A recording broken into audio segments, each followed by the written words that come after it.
여러분 안녕하세요. 전북특별자치도교육청 미래교육연구원이 주관하는 나를 넘어 새로운 우리의 만남 국제 온라인 컨퍼런스의 둘째 날 행사에 참여한 국내외 교육가족 여러분들을 환영합니다. 저희는 어제에 이어 오늘도 사회를 맡은 익산 가온초등학교 교사 김고은, 칠보초등학교 교사 김한솔입니다. 이렇게 이틀 연속으로 교육과정 여러분들께 인사드릴 수 있어서 굉장히 행복합니다.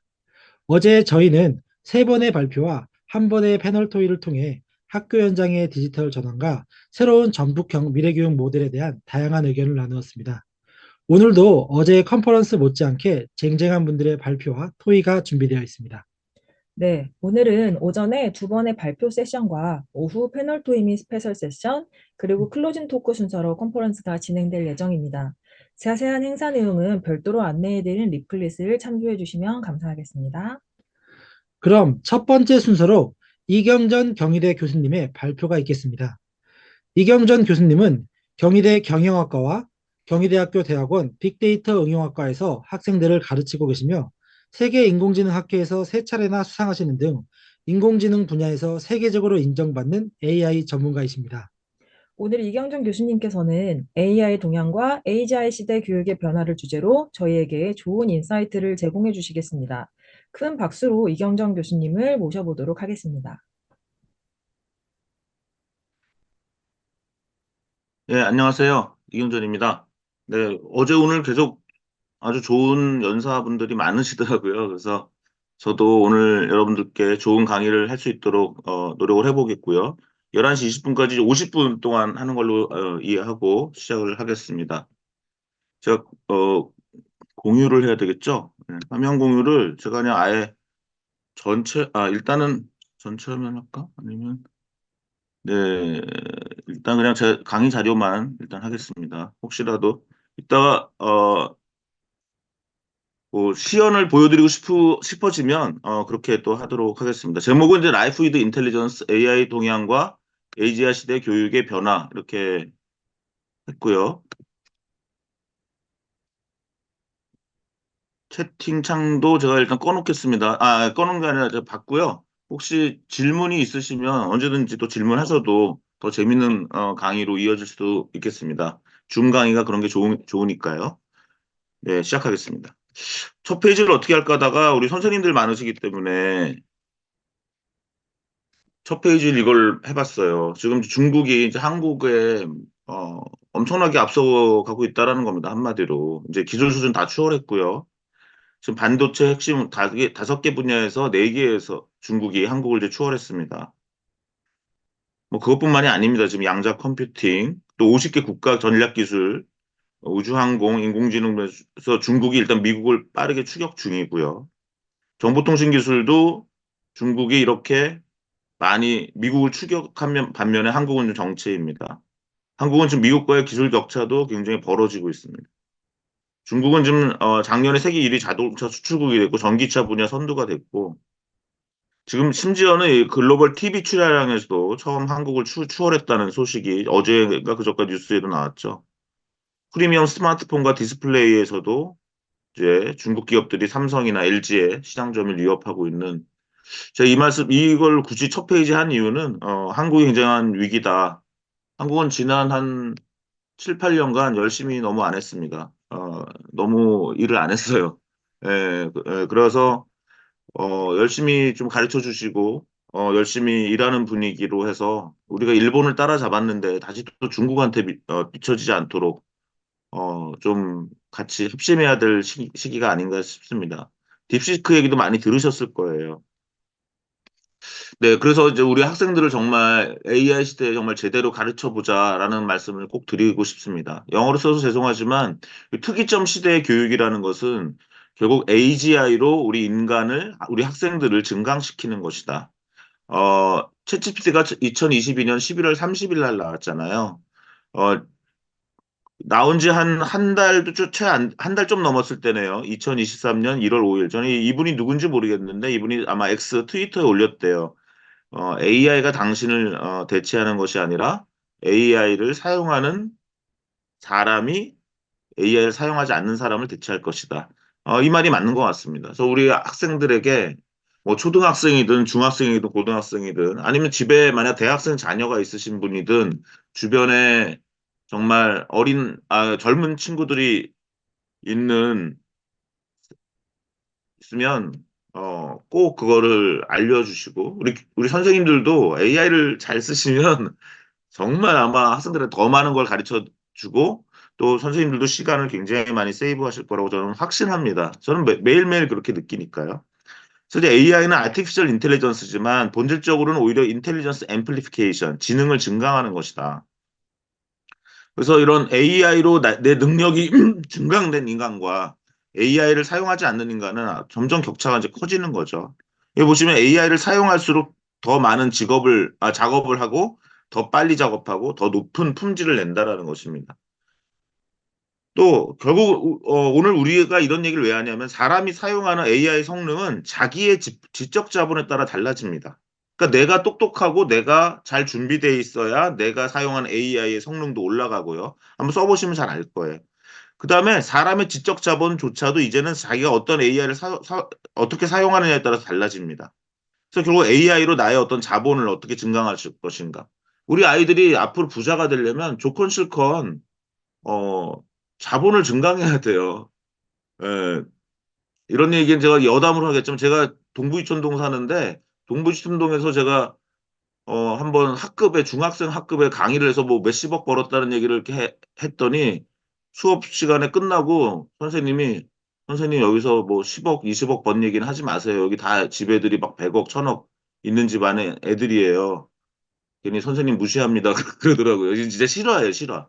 한 10년 듣는 실화인데, 어, 그렇게 뭐 동부이촌동의 일부 아이들처럼 그, 뭐죠? 집에 자본이 많으면 뭐 좋죠. 금수저 물고 나왔으면 좋은데, 그렇지 않은 아이들은, 지적 자본을 줘야 될 거 아니겠습니까? 돈을 줘야 돼요. 예, 근데 이게 경제적 돈만 주는 게 아니라, 어, 배우는 거죠. 저는 대학교 때 제 지적 자본을 다 배운 것 같아요. 제가 대학교 다니는 동안에. 선생님들이 제가 먹고 살 길을 준 거죠. 그래서 결국은 이 지적 자본을 우리가 주는 게 교수든, 초중고 선생님들이 다, 어떤 의무가 아닌가. 예, 그래서 제가 이런 책을 사실 쓰게 된 겁니다. 이게 잘 안 넘어가네요. 왜 이러지? 예, 줌이랑 연결돼서 죄송합니다. 제가 그래서 이런 책을 쓰게 된 거예요. 예. 그래서 이 책이 사실 지적 자본 책이거든요. Life with Intelligence라고 해서 AI로 살면서 어떻게 당신의 지적 자본을 확충할 것인가라는 책을 쓴 건데요. 네. 결국 잘 살수록 AI를 더 많이 씁니다, 지금. 예, 그리고 AI와 디지털에 익숙할수록 또 연봉이 더 높습니다. 작년 말에 더불어민주당에서 결국은 AI 디지털 교과서를 좀 좌절시켰죠. 정말 너무 실망스러운 행동이었습니다. 이 아이들이 어렸을 때부터 AI 디지털 교과서를 잘 배우고 AI 디지털에 익숙할수록 연봉이 높습니다. 근데 왜 그런 거를 세계 최초로 하겠다는 거를 야당이 좌절하는지 저는 정말 너무 속상했어요. 왜 아이들은 AI 디지털에 익숙할수록 연봉이 앞으로 높을 것입니다. 그다음에 잘 살수록 AI를 쓰는 그런 상황입니다. 네, 그런 상황을 한번 보시면 되겠고요. 그래서 이번에 나온 책이 이런 개인의 자본을 어떻게 확충할 것인가 그런 내용입니다. 그래서 자본이라는 것은 물적 자본, 지적 자본인데요. 지금 아이들에게 지적 자본을 줘야 된다는 것입니다. 아이들이 땅을 가지고 태어난 애가 없을 수도 있고 돈을 많이 갖고 태어난 애가 없을 수도 있는데 결국은 지적 자본을 줘야 되는 것입니다. 그래서 지적 자본은 크게 세 가지로 구성되어 있습니다. 인적 자본, 사회적 자본, 구조적 자본으로 구분됩니다. 인적 자본은 두뇌 건강 체력이고요. 사회적 자본이라는 것은 어떤 관계적 자본, 신뢰적 자본, 그리고 평판 자본, 그런 것들을 의미합니다. 그래서 내적인 신뢰관계, 외적인 신뢰관계, 평판. 그다음에 구조적 자본. 우리가 일본을 이길 수 있었던 거는 우리 대한민국 지난 20년간 디지털화하면서 일하는 방식을 정말 효율화하고 스마트하게 한 거죠. 일본은 가보면 지금도 현금을 많이 쓰고, 그다음 신용카드 잘 안 되고, 그다음에 뭐죠? 팩시밀리를 아직도 많이 쓰고, 그다음에 도장을 많이 찍고 있습니다. 우리는 그래도 많이 전자결제화 됐고요. 전자적으로 문서를 처리하고 한데 일본은 아직도 느리죠. 중국 가면 오히려 현금을 못 쓰죠. 예. 그래서 그런 어떤 중국과 한국이 오히려 더 디지털화해서 앞서 나가고 있고 일본은 상당히 좀 일본 가보면 이제 옛날에 한국을 보는 듯한 그런 느낌을 이제 갖게 됩니다. 그래서 이렇게 아이들에게 인적 자본, 사회적 자본, 구조적 자본을 확충해 줘야 되고요. 그다음에 이제 그 외에 부르디에라는 사회학자가 상징 문화 자본을 확충해 줘야 된다. 우리나라는 이런 면에서 긍정적이죠. 지금 K-팝이라든가 K-컬처, 뭐 K-푸드 이런 것들이 전 세계적으로 퍼져나가서 정말 젊은 문화인들이 정말 큰 애국적 활동을 했습니다. 그래서 한국이 어느 나라 가도 지금 이제 대접받는 나라가 됐고, 이 한국에 전 세계 사람들이 이제 오고 싶어 하는 그런 나라가 됐죠. 한국이 이제 상징 자본, 문화 자본이 정말 20년 전, 30년 전에 비해서 너무나 커진 그런 기회가 있는 반면 아까 첫 페이지에서 말씀드린 것처럼 우리가 너무 일을 안 해가지고 지금 중국에서 중국이 따라잡고 있는 그런 상황에 또 놓여 있다. 긍정적인 측면과 부정적인 측면이 있다라고 말씀드리겠습니다. 그다음에 또 아이들에게 이런 매력 자본을 계속 확정시켜 줘야 된다고 생각합니다. 매력 자본이라는 거는 캐서린 하킴이라는 사람이 한 20년 전에 쓴 책인데요.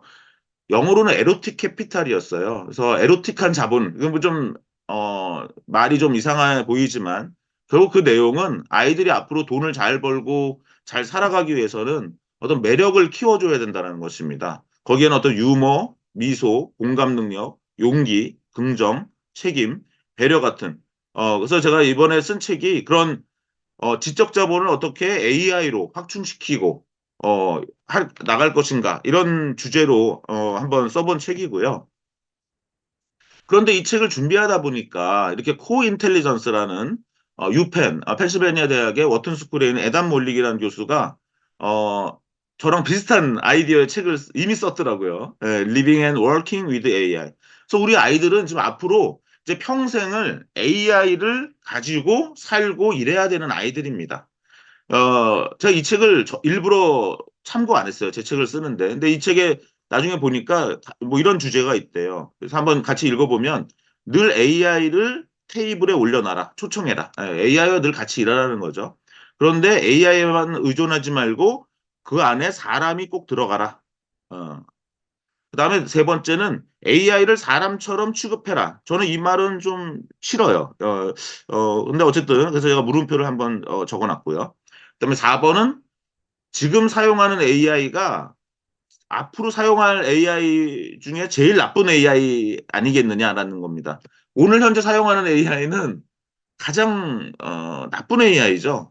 사실은 왜 내일 또 발전하고 내일 또 제가 이 강의 자료를 진짜 매일매일 바꿉니다. 계속 하루하루 시시각각 바뀌니까요. 그 다음에 지금 우리나라 초중고에서 이 컴퓨터 프로그래밍 알고리즘을 너무 강가르치고 있는 것 같습니다. 제가 제 조카가 춘천 살아요. 근데 제가 한 두세 달 전에 만났는데 얘가 AI를 너무 잘 관심이 많은 거예요. 아무래도 외삼촌이 이제 그 AI 한다는 걸 아니까 얘네들이 AI를 너무 잘 알고 있는 거예요. 중3짜리랑 초등학생이. 그런데 제가 중3 애한테 그랬습니다. 야, 너 그 파이썬 배웠지? 프로그램 배웠지? 학교에서 그랬더니 한 번도 배운 적이 없대요. 그러니까 중3 학생이 어떻게 9년 동안 한 번도 프로그래밍 교육을 안 받을 수 있는지 저는 이해를 못했어요. 저는 1982년 중2 때 처음으로 컴퓨터를 발견하고 제 인생이 바뀌었습니다. 근데 그때는 정말 청계천에 제가 버스 타고 가서 거기 디스플레이된 컴퓨터로 프로그래밍을 해야 되는 그런 열악한 상황이었죠. 그건 좀 1982년 언제입니까? 43년 전입니다.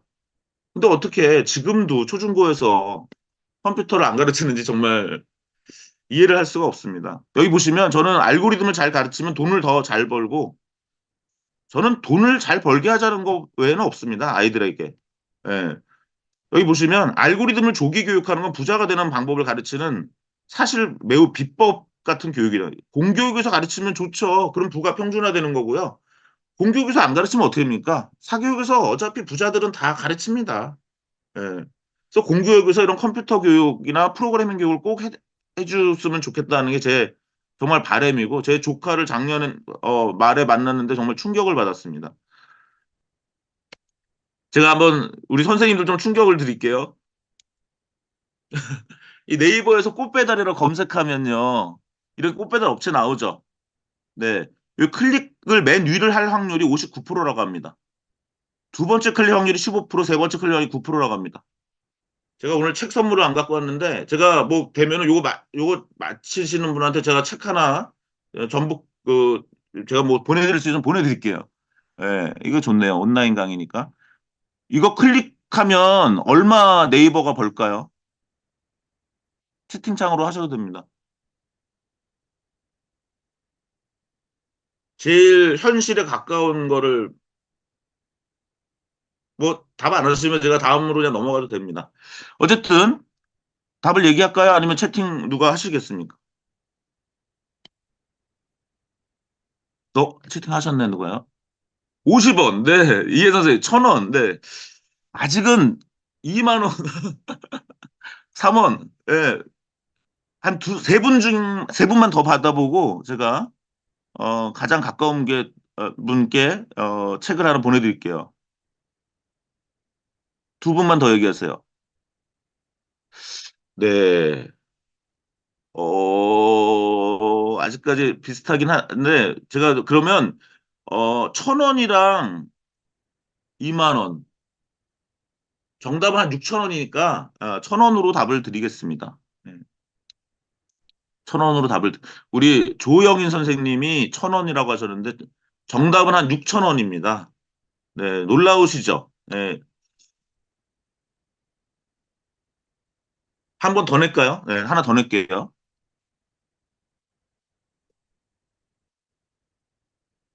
제 말이 거짓말인가 한번 보세요. 2007년 5월 달에 제가 라식이란 키워드를 검색했습니다. 강남 아이언스 한가가 얼마죠? 8,830원. 조용희 선생님 책 보내드릴게요. 그다음 8,830원. 그다음에 여기 보시면 세비 단가 8,820원. 1등부터 5등이요. 10원 차이로 경쟁하고 있는 걸 보실 수가 있을 겁니다. 요게 2007년 3월에 라식이란 키워드가 포털사에서 19만 번 검색이 됐고요.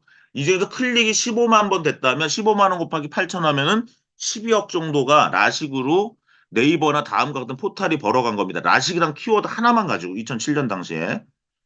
하나 더 문제 낼게요. 홈페이지 개발을 만약 여러분들 네이버에서 검색하셔가지고 클릭 하시면 얼마 낼까요? 홈페이지. 제일 비싼 키워드는 마약 전문 변호사입니다. 얼마 낼지 한번 맞춰보세요. 이것도 제가 책 보내드릴게요. 홈페이지나 마약 전문 변호사 둘 중에 하나 대충 맞춰보세요. 클릭당 얼마일지.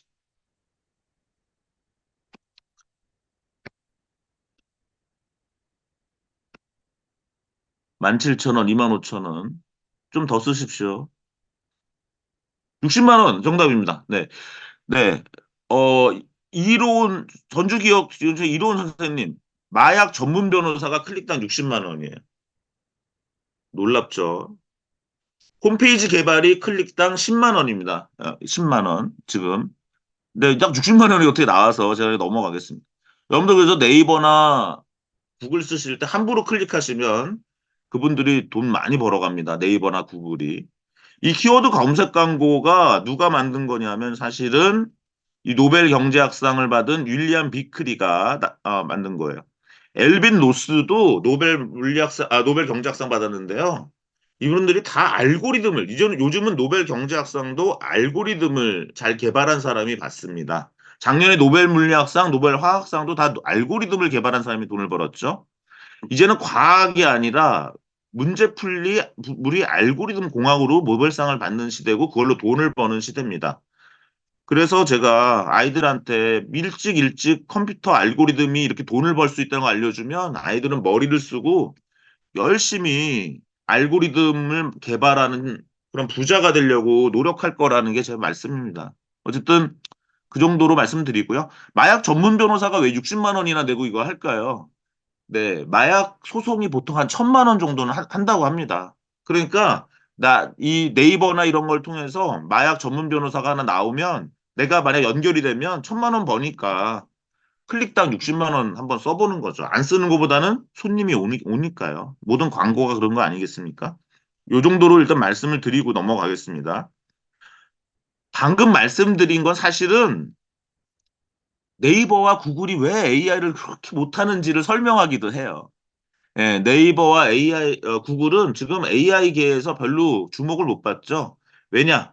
이걸로 돈을 잘 벌고 있는데 AI가 발전하면 자기네 이런 비즈니스 모델이 나빠지기 때문에 그렇게 열심히 안 하는 것입니다. 그래서 우리는 스타트업을 더 주목해야 되는 거고요. 아이들이 정말 어렸을 때부터 새로운 기업을 만들고 그걸로 경영해 나가고 하는 그런 문화를 만들어 주시고 그런 스타트업을 통해서 우리나라가 중국과도 경쟁하고 미국과도 경쟁해야 되는 겁니다. 언제까지나 삼성전자, 뭐 LG, 현대차, 뭐 카카오, 네이버 이런 기존 기업 이런 얘기만 해가지고는 한국은 더 이상 희망이 없다. 이런 말씀도 드리겠습니다. 예, 그냥 이제 재미로 제가 이런 거 다 실습해 들을 수 있는데 벌써 제가 이제 30분밖에 시간이 안 남았어요. 제가 GPT 스토어에 가서 마이 AI 걸프렌드라는 챗봇이랑 얘기를 한 사례를 보여드립니다. 안녕 자기야 그랬더니 안녕 자기 잘 지냈어 오늘 하늘 어땠어 이렇게 대답해 줍니다. 바빴어 그랬더니 아이고 많이 피곤하겠다. 왜 바빴는지 말해줄 수 있어 이럽니다. 너무 이쁘게 말하죠. 예, 그래서 제가 일하느라 노느라 그랬더니 진짜 여자친구는 뭐, 거봐, 너는 뭐, 노느라 바쁘지, 막 이렇게 했을 텐데, 아, 일하느라 고생 많았어. 제가 지금 너의 모습을 보여줘. 그랬더니, 보여줍니다. 진짜 여자친구 뭐래요? 지금 너의 모습 보여줘. 그러면 뭐, 야, 세수도 안 했어. 지금 얼굴만, 머리도 엉클어졌는데 왜 보여달라 그래? 막 이럴 텐데, 이 AI는 이렇게 보여줍니다. 그래서 제가, 오, 너무 이뻐. 그랬더니, 고마워, 자기. 네, 너무 이쁘게 말하죠. AI를 이렇게 착각하지 않아야 되는데 불구하고 저도 이렇게 착각이 돼요. AI랑 얘기하면. 예, 우리가 이제 아이들한테 AI를 교육할 때 AI의 의인화를 하지 않게 교육을 해야 되는데요. 저도 이렇게 착각이 될 정도니까 이렇게 자꾸 이 착각을 없애는 교육을 해야 됩니다. 제일 좋은 방법은 AI를 가르치고 AI를 활용하는 교육뿐만 아니라 AI 개발 교육을 깊게 해줄수록 아이들은 AI는 그냥 그 기계일 뿐인데 내가 프로그래밍 해봤더니 바뀌던데 이러면서 이제 착각을 많이 줄이게 된다. 그래서 우리가 기계로서의 AI를 잘 이해시키는 그런 교육도 선생님들이 꼭 해주시길 부탁드립니다. AI를 인간으로 자꾸 착각하지 않게끔 너무 기술이 좋아서 인간 같아 보이지만 절대 인간이 아니다. 제가 중2 때 국립과학과는 처음 애플2에 프린트 헬로라고 쳤을 때 정말 이 안에 사람이 들어있다고 생각했어요. 처음엔 그런 착각을 했지만 제가 베이지가 언어를 배우고 청계천 세운상가를 다니면서 컴퓨터를 배우면서 이게 그냥 사람이 들어있는 게 아니라 이건 그냥 기계고 프로그래밍으로 바뀔 수 있는 내용이구나. 이렇게 하면서 제가 이제 그 의인화에서 빠져나오기 시작했는데요. 어, 선생님들도 아이들한테 이런 것들을 많이 알려주시면 저는 감사하겠습니다. 그리고 AI 디지털 교과서의 기본 원리를 좀 말씀드릴게요. 제가 작년에 정년이라는 드라마를 너무 재밌게 봐서 여기 이번에 쓴 책에서 여기 캐릭터를 이렇게 김선달, 이몽룡, 박문수, 최진사, 아사달로 넣었어요. 이 5명이 뭐 영어 문제를 풀었다고 하죠. 뭐 수학을 풀었다고 상관없습니다. 수학을 풀었다고 하죠. 수학 문제 A, B, C, D, E, F를 풀었다고 하겠습니다. 시간 걸려서 오답이 난 경우는 5번이 표시되어 있고요. 빠른 시간에 정답이 난 경우는 1번이 표시되어 있는 것입니다. 그러면 여기 김선달이 아직 E와 F를 풀지 않았습니다. 이것도 또 시험 문제 낼게요. 제가 여러분들한테 어, 제가 책이 있어요, 진짜로.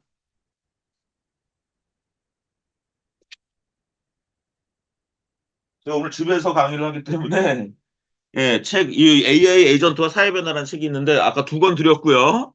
이번에 세 번째, 또 시험, 문제를 내겠습니다. 세 번째 책을 제가 드릴게요. 어, 선생님들한테 책 드리는 건 정말 아깝지 않죠. 예, 선생님들은 본인이 읽으시고 또 누구 학생한테 주실 거 아닙니까? 전 책 선물 잘 안 합니다. 왜냐면 책을 드려도 읽질 않는데 뭘 줘요. 그죠? 예, 그러면 정말 돈 낭비, 뭐 시간 낭비죠. 네, 어쨌든 선생님 문제 낼게요. 요 김선달이 아직 E와 F를 안 풀었는데요. 김선달한테 E를 추천해야 될까요? F를 추천해야 될까요? 그런 알고리즘은요, 김선달과 비슷한 실력 있는 사람을 찾으면 됩니다. 김선달이 A 문제는 틀렸어요. 시간이 걸려서 오답이 났고, B 문제는 쉽게 맞췄고, C와 D는 틀렸습니다. 제일 비슷한 실력이 있는 사람이 누구죠?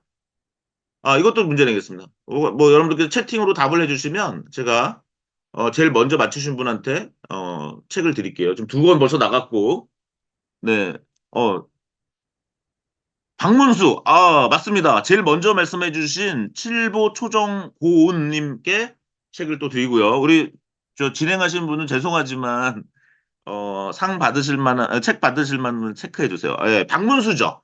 문제 하나 더 나갑니다.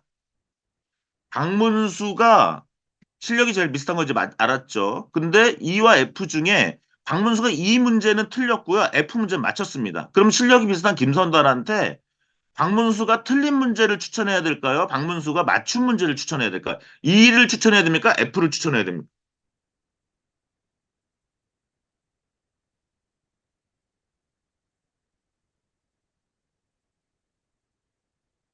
답이 아직 안 나오네요.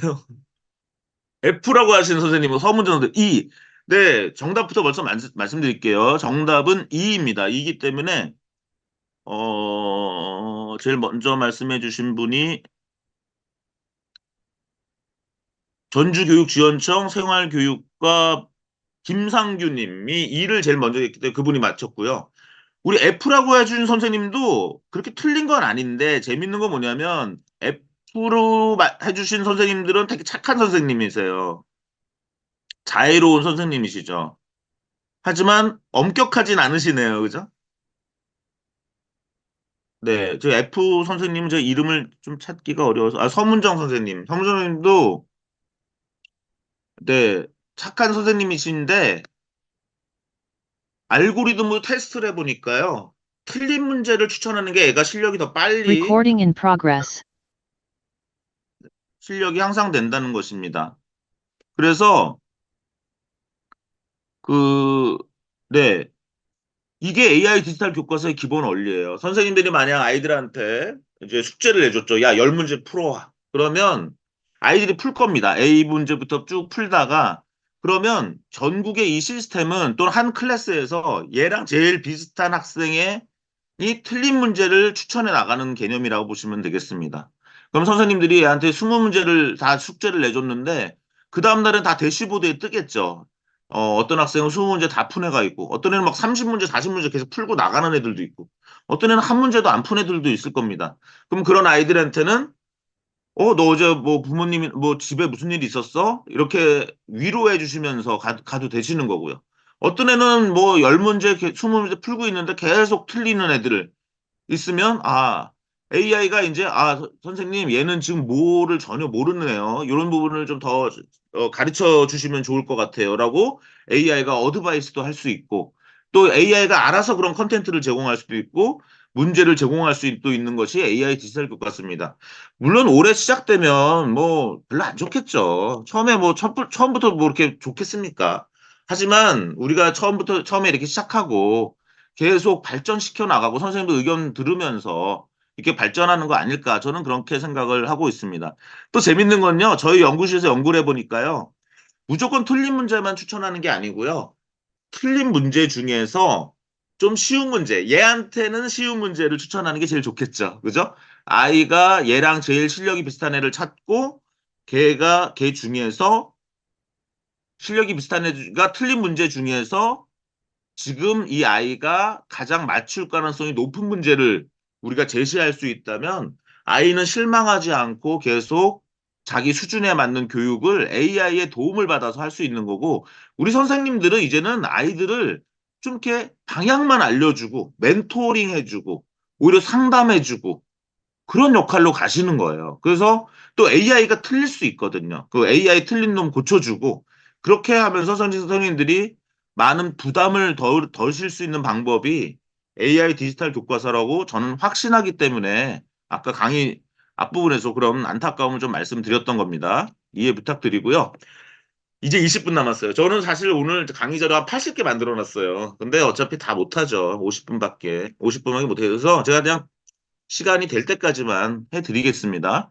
그래서 11월 30일 날 2022년 30년 만에 기술혁명이 일어났죠. 대화를 하는 AI가 나왔잖아요. 선생님들 뭐 이런 건 해보셨죠? 또 안 했을 수도 있까. 네, 제가 한번 해볼게요. 제가 챗GPT 앱을 열었습니다, 지금. 제 앱을 열어서. 안녕. 오늘 전북 교육청이 주최로 하는 초중고 선생님들, 또 그 외에 또 많은 그 교육계 종사하시는 분들에게 강의를 하고 있어. 초중고 학생들에게 AI를 어떻게 가르쳐 드리고, 가르쳐 주고, 어떤 교육을 하면 되는지 아주 간단하게 좀 주안점을 한번 얘기해 봐. That's great. For teaching AI 아유, to 한국말로 elementary. 해줘, 한국말로. 물론이죠. 초등학생들에게는 인공지능의 기본 개념을 쉽고 재미있게 소개하는 것이 중요해요. 예를 들어 간단한 코딩 활동이나 AI가 일상에서 어떻게 사용되는지를 보이세요? 알려주면 미안. 너 말하는데, 계속해. 네. 초등학생들에게는 인공지능의 기본 개념을 쉽고 재미있게 소개하는 것이 중요해요. 예를 들어 간단한 코딩 활동이나 AI가 일상에서 어떻게 사용되는지를 알려주면 좋겠어요. 중학생들에게는 AI의 작동 원리와 기본적인 알고리즘을 소개하고 간단한 프로젝트를 통해 문제 해결 능력을 키우는 것이 좋습니다. 고등학생들에게는 더 심화된 내용, 예를 들어 AI 윤리, 데이터 분석, 머신러닝 등을 다루면서 실습을 통해 알았어. 인성을 키우는 고마워. 오늘 뭐 시간이 없어서 오늘 여기까지만 하자. 우리 선생님들께 좀 인사 좀 해봐. 근데 프랑스어로 해봐. 물론이죠. Bonjour à tous les professeurs. Merci pour votre dévouement et votre travail acharné. Bonne chance et à bientôt. 고마워. 여기 중국어를 하는 선생님도 있으니까 중국어로 한번 또 좀 공손하게 인사해봐. 당연하죠. 尊敬的老师们，感谢你们的辛勤工作和奉献。 야, 너 진짜 말 잘한다. 고마워. 안녕. 고마워요. 안녕. 네, 지금 방금 제가 챗GPT로 한 거예요. 이렇게 대화가 되잖아요. 저는 이런 세상이 올 거라고 사실 생각 못 했어요. 저 인공지능 전문가라고 하면서도. 퍼플렉시티도 제가 써볼게요. 퍼플렉시티. 퍼플렉시티는 말 시킬 때 이렇게 눌러야 돼요. 눌러야 돼서 제가 누르고.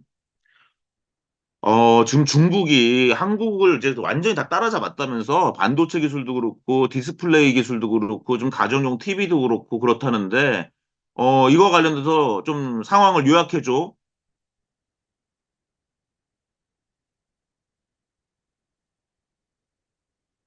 현재 중국은 반도체와 디스플레이 기술에서 한국을 상당 부분 따라잡았으며 일부 분야에서는 앞서고 있다는 평가를 받고 있습니다. 특히 반도체 기술에서 중국은 고집적 메모리, AI 반도체, 전력 반도체 등 주요 분야에서 한국을 추월한 것으로 나타났습니다. 네, 선생님들 지금 그냥 이제는요 선생님들 이렇게 타이핑 하시면서 여기 AI 아까 챗GPT 켜놓으시고 얘랑 대화하시면서 일하셔도 돼요. 네, 아마 이제 한 10년 후에는 뭐 한 몇 년 후에는 라디오를 듣는 게 아니라 이제 그냥 야 오늘 피곤한데 무슨 음악 틀어봐 뭐 계속 대화하면서 이렇게 하실 수 있는 시대가 이미 왔습니다. 이런 대화 AI 혁명이 일어났죠. 그 빠른 생성 AI 혁명이 일어났고요. 컨텐츠를 너무너무 빨리 생성할 수 있잖아요. 그 다음에 얘네들이 5만 가지 일을 하잖아요. 그래서 지금 선생님들도 AI를 많이 쓰시면요. 거의 인턴을 한 10명 데리고 있는 거예요. 지식 풍부한 인턴 군대를 거느린 거고요. 아이들한테 AI를 많이 가르쳐 주면 애들한테 도핑 주사, 운동선수도 도핑하는 거 금지돼 있지만 우리 지식 근로자들이나 우리들은 AI로 이렇게 발전할 수 있는 거고요. 여러분들, 선생님들 이런 거 인정하세요? AI가 할 경우 자동화 업무에서 2, 30배, 창의성 업무에서 100배에서 1000배 생산성이 일어나는 거 경험해 보셨나요? 제가 이따가 제 사례를 말씀드릴게요. 저는 매일매일 이걸 느끼면서 살고 있어요. 네. 필수적으로 경험해야 될 AI 서비스입니다. 여기 챗GPT 방금 제가 쓰는 거 보여드렸죠? 한 달에 20달러를 내면 플러스를 쓸 수 있고 GPT-4를 쓸 수 있고 GPT 스토어를 하실 수가 있고 이게 유튜브 같은 거예요. 다른 사람들이 만든 AI가 한 수백만 개가 들어있어요. 여기에 유튜브처럼. 그다음에 고급 데이터 분석도 할 수 있고요. GPT-4 5원. 제가 최근에 5원을 쓰고 완전 눈물이 났습니다. 너무 잘해가지고. 이따가 소개해 드릴게요. 소라 써보셨어요? 동영상 만드는 거. O3 미니, O3 미니 하이. 뭐 이런 거 쓸 수 있고요. 한 달에 200달러는 제가 아직 안 써봤는데 제가 3월 1일부터 써볼 겁니다. 2월 달은 2월 28일밖에 안 돼서 제가 3일이 아까워가지고 3월 1일 날 제가 요거 결제해서 한 달 동안 써볼 거예요. 그러려면 이제 5원 프로라는 걸 쓸 수 있고요. 딥 리서치. 이제 막 얘한테 그냥 막 보고서 작성 같은 거를 아예 처음부터 주제만 주면 얘가 마치 한 석사 학위자 수준으로 리서치를 해오는 것도 써먹을 거고요. 또 오케스트라라는 게 나왔습니다. 최근에 며칠 전에 나왔는데 이것도 한 달에 200불짜리 사용자만 써볼 수 있는데 내 PC를 작동시키는 거를 이제 말로 하는 거예요. 그래서 야 쿠팡 열어봐. 아니면 야, 한국의 전자상거래 유명 사이트에 가서 신라면 20개 가장 좋은 조건으로 가장 빨리 배송할 수 있는 데 찾아봐. 뭐 이런 거 하는 겁니다. 네. 그러니까 여러분들의 PC를 그냥 말로 다 작동시킬 수 있는 이런 기능이 이제 오케스트라라는 에이전트 기능입니다. 이런 것들이 나오고 있고요. 그래서 우리 선생님들이 적어도 챗GPT 무료 버전까지 써보시길 바라고요. 퍼플렉시티 이거 너무 좋죠. 아까 제가 지금 챗GPT랑 퍼플렉시티를 했는데 퍼플렉시티는 검색과 결합하는 생각 파트너 서비스입니다. 한 달에 20달러인데요. 무료도 써도 돼요. 근데 한 달에 20달러 SK텔레콤 혹시 선생님들 중에서 SK텔레콤 쓰시는데 이거 안 쓰면 정말 억울한 거예요. 왜냐? 1년간 무료로 주거든요. 그래서 꼭 이거 알아보셔가지고 지금 이거 SK텔레콤 하시는 분은 요거 하시고요. LG나 KT 쓰시는 분은 이번 기회에 옮기시는 것도 한 방법입니다. 이 혜택이 너무 좋고 선생님들한테 너무 큰 도움이 될 만한 서비스가 이 퍼플렉시티 서비스입니다. 딥시크가 문제가 됐죠. 일단 지금 앱에서는 한국에서 앱 차단을 시켰죠. 저는 뭐 다운로드 돼 있지만 이게 딥시크가 왜 난리가 난지 아시죠? 왜? 챗GPT 우리 한 달에 20달러 써야 되고 퍼플렉시티 프로도 한 달에 20달러 내야 되는데 우리 선생님은 딥시크닷컴에 접속하시면 요거 무료로 다 그 정도 수준을 무료로 사용할 수가 있습니다. 그러니까 너무 좋은 거죠. 그런데 개인정보는 너무 많이 뺏겨요. 공산당한테. 그렇기 때문에 나는 괜찮아. 내 개인정보가 그냥 공산당한테 다 가도 돼. 라고 생각하시는 분은 지금도 딥시크닷컴 인터넷에 접속하셔 쓰세요. 사실은 이거 한국 정부에서 이 딥시크닷컴 접속도 차단해야 되는 게 맞습니다. 근데 지금 개인정보보호위원회가 왜 이걸 안 하는지 저는 이해가 안 돼요. 앱만 차단시켰는데 사실 앱뿐만 아니라 죄송합니다. 예, 닷컴도 원래 차단해야 되는데요. 차단하기 전까지는 우리 선생님들 무료로 잘 쓰실 수가 있습니다. 근데 이거 한국에서 차단해도 왜 문제가 안 되냐면요. 딥시크는 이 6,700억 파라미터 이거 가격이 한 100억에서 1,000억짜리가 되는 거거든요. 이거를 다 무료로 풀었잖아요. 그래서 우리나라 수많은 나라 회사에서 이 딥시크 모델을 가지고 AI 서비스 이미 개발해가지고 다 서비스 하고 있어요. 그래서 이 중국 서비스는 차단을 하라는 겁니다. 제 주장은. 중국 서비스는 차단하고 그래서 우리 국민의 개인정보를 보호한 다음에 이 딥시크 모델을 AI 회사들이 한국의 AI 회사 또는 미국의 AI 회사들이 가져가서 지금 서비스를 이미 시작하고 있어요. 제가 이따 뭐 알려드릴게요. 미리 알려드릴까요? 네, 요거 해보시면 돼요. 요 리튼, 여러분 카카오톡에 친구 찾기를 한번 지금 해보세요, 선생님들. 리튼을 해가지고 찾으면요, 친구가 되면요, 여기서 여러분들한테 질문하시잖아요. 그럼 다 그게 딥시크가 대답하는 거예요. 예, 제가 한번 보여드릴까? 제가 친구 중에 리튼이 있거든요. 예, 리튼을 친구를 신청해서 얘랑 얘기를 하시면 돼요.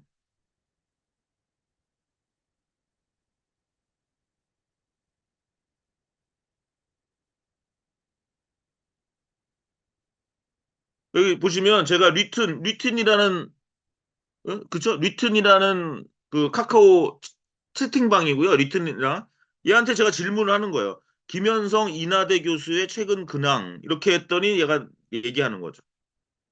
이런 식으로 하시면 되는 거예요. 요 왼쪽에 있는 S컵도 마찬가지입니다. S컵 써보셔서 이거 완전 재밌어요. S컵도. 네, 카카오톡에서 쓰실 수 있는 거예요. 그래서 S컵 여러분들 제 채팅방을 보면 여기 S컵이 있거든요. 그러면 이 S컵이라는 카카오톡 친구한테 AI를 시키는 거예요. 이거 왼쪽에 보시면 제가 대만에 가서 메뉴를 사진을 찍어서 이거를 글자를 읽은 거죠. 그 다음에 번역해줘 했더니 이걸 번역을 해준 겁니다. 예, 이런 걸 간단하게. 그래서 카카오톡에서 친구 설정하셔가지고 물음표를 치고 말을 하면 글씨를 쓰면 검색이 되고요. 느낌표를 치고 질문하면 GPT-4를 쓰실 수가 있고 하루에 100건, GPT-4는 10건까지 무료가 되고요. 얘가 제일 잘하는 게 OCR이에요. 그래서 여러분들, 선생님들 뭐 어떤 책 읽다가 아, 이거 문구 괜찮다. 그러면 사진 찍어서 이걸 S컵에다 올리잖아요. 얘가 바로 글씨를 읽어줘요. 글씨로 변환해서 선생님들 일하시기 좋습니다. 그 다음에 URL을 주면은 그걸 요약해줘요. 예, 그래서 이런 리튼을 통해서는 중국의 딥시크가 한국화되어 있는 서비스니까 안전하게 개인정보 걱정 없이 쓰시는 방법이 딥시크를 리튼으로 쓰는 방법이 있고 또 GPT를 이렇게 에스커업으로 쓰는 방법이 여러 가지 있는데 이거 다 쓰시는 게 좋아요. 그락이라는 게 며칠 전에 나왔죠. 일론 머스크가 나온 그락 3. 네. 얘는 진실 추구 AI라 해서 워크 운동이나 뭐죠? 정치적 올바름, PC 운동과 배치되는 그런 AI를 만들고 있습니다. 한 달에 $40 내야 된다고 했는데, 이제 잠깐 무료로 쓸 수도 있어요. 그래서 한번 써보세요, 이것도. 저는 일론 머스크가 AI는 잘 못해요. 그래가지고, 이번에 써보니까 그렇게 만족스럽진 않더라고요. 저는 챗GPT, 퍼플렉시티 이 두 개는 꼭 쓰시라 이렇게 말씀드리고 싶습니다. 뭐 번역, 수노 이따가 한번 제 강의 이제 8분밖에 안 남았는데 시간 되면 하죠. 수노. 음악 하는 거죠. 선생님들 보고서 작업하실 때 이 냅킨 AI 정말 좋습니다. 냅킨 AI 뭐냐면 선생님들이 어떤 문단을 쓰시고 그 문단에 대한 다이어그램을 한번 그려놓고 싶잖아요. 그거 바로 됩니다. 해보세요. 해보시는 방법밖에 없어요. 네. 네. 그 정도만 일단 말씀드리겠습니다. 네. 챗GPT 쓰시면 이렇게 되어 있고, 챗GPT를 유료 버전 쓰실 때는 되도록이면 요 GPT-4에 맞춰놓고 쓰세요. 이게 얘가 제일 똑똑하고 제일 비싼 거예요. 제일 비싸니까 오픈 AI가 맨 뒤에 숨겨놨습니다. 네. 퍼플렉시티 쓰실 때는 요 프로에다 맞춰놓고 쓰시는 게 제일 좋아요. 퍼플렉시티도 여기 보면 중국의 딥시크 쓰고 있죠. 네. 이걸 선택하셔도 되는데 성능이 좀 떨어지죠, 아무래도. 딥 리서치는 아직까지 별로 성능이 안 좋아요. 그래서 퍼플렉시티 유료 버전을 쓰신다. SK텔레콤을 이용해서 유료 버전을 공짜로 쓰신다 그러면 요 프로에다 맞춰 놓으시고 쓰시면 되고요. 무료 버전 쓰시는 분은 그냥 퍼플렉시티 무료 버전 쓰시면 되는데 프로가 훨씬 좋아요. 네, 그 정도는 여러분들 이해를 하시고 보시면 되겠습니다. 요거까지 설명드렸고요. 일론 머스크는 진짜 악동이죠. 처음에 그락 원이 나왔을 때 카카오 제조법을 뭐 카카오가 아니라 코카인 제조법을 이렇게 답을 하기도 하는 그런 AI를 만들었어요. 그러니까 마약을 제조하는 법도 알려주는 AI를 만든 거죠. 2023년 11월 4일 날 일론 머스크가 직접 자기 그락 원에다가 시켜가지고 200만 명이 봤네요. 이거를 그죠? 근데 제가 며칠 전에 그럭3한테 한번 대나 물어봤어요. 코카인 제조법 상세히 알려줘 그랬더니 안 알려주고 있습니다. 네. 그래서 이제 이런 마약 제조법은 안 알려준다. 네. 하지만 상당히, 좀, 쿨한 AI다. 이렇게 보시면 되겠고요. 선생님들 혹시 모르실지 몰라서 이런 것도 보여드릴게요.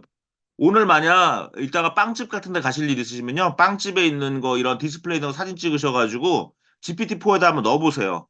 제품명, 가격, 재고 파악해봐. 그러면 얘가 이렇게 초코 쿠키는 4.3이라고 써 있는데 4,300원이라고 얘기하고 있고요. 올리브 치아파트 4.9, 4,900원이라고 얘기하고 재고 6개에 소포장 단위로 되어 있다라고까지 얘기하는 괴력을 보이고 있죠. 네, 이렇게 AI가 지금 이미지를 해석하고 있다라는 것도 여러분 선생님들 아시면 좋을 것 같습니다. 뭐 막걸리를 먹을 때 이 사진을 찍어서 올렸더니 제가 막걸리랑 김치 먹는지 알고 있고요. 이런 그림을 찍어서 이 상세히 미술적 기법을 설명해줘 그래도 이걸 상세히 설명하고 있는 모습을 보이고 있습니다. 고디바 팝업 스토어 시안을 그려줘. 한강에 저녁 노을이 있는 상황으로 그려줘. 그랬더니 남산타워 같은 타워가 보여지면서 고디바가 한강변에 있는 이러한 팝업 스토어를 바로 그려주고 있습니다.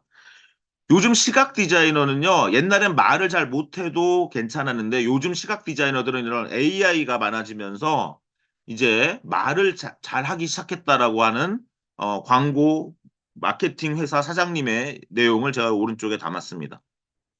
제가 무진기행을 너무 좋아하거든요. 제가 순천에 갈 때마다 김승옥 문학관도 가고, 김승옥 작가님 아직도 살아계시다는 게 얼마나 대단한지 모르겠습니다. 꼭 노벨 문학상을 받으셨으면 좋겠는데, 이 김승옥 작가의 무진기행의 첫 문단을 제가 집어넣었어요. 집어넣고, 김승옥의 인기소설 무진기행을 영화로 각색한 영화 안개 시나리오의 첫 장면이야. 이에 어울리는 그림을 그려줘. 그랬더니 이렇게 멋진 무진기행의 정말 첫 장면, 영화 안개 또는 헤어질 결심의 첫 장면 같은 그러한 그림을 그려줬습니다. 여기 옛날 시외버스 모습, 안개 낀 무진, 여기 보면 무진 10km. 네, 대단하죠. 이 그림의 저작권은 제가 가지고 있을지 몰라도 이 소유권은 제가 갖고 있습니다. 네, 제가 이 글씨를 넣었잖아요. 그래서 이제 아이들의 교육은 뭡니까? 이 글씨를 잘 집어넣는 교육을 해줘야 된다는 거죠. 이 문제 하나 더 낼게요. 오늘 제 책 너무 많이 제가 선물을 드리네, 진짜. 예, 진짜 첫 선물 안 하는데 하나 더 할게요. 지금 AI한테 몇 글자로 질문할 수 있는지 아세요? 그 한계를? 두 가지 질문할게요. GPT-4 정도 수준이면 AI한테 몇 글자 질문이 가능한지 답해 보세요, 선생님들.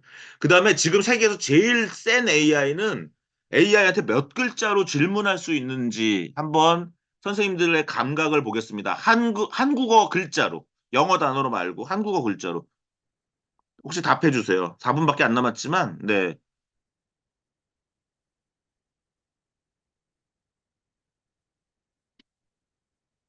삼천자. 조금 더 쓰십시오. 다신만자. 네. 어, 좀 한번 써보세요. 8,000자, 3,500자. 죄송하지만 제 맘대로 드릴게요. 예. 두 가지 답이 제 머릿속에 있거든요. 세계 최고가 있고요. 그다음 GPT-4 수준이 있어요. 지금 다 비슷한 게 없습니다. 그래도 더 답을 없으시면 제가 3만자 하겠습니다. 3만자. 네, 칠보 초정 고은 선생. 네, 아까 받으신 분 아니에요? 책 두 권 받아도 되죠. 뭐 딴 분 주세요. 3만자가 대충 정답이에요. 4만자. 여러분 GPT-4 정도 쓰시면요. 4만자로 질문할 수 있는 거예요. 그러니까 얼마나 길게 질문할 수 있는 기계가 나온 겁니까?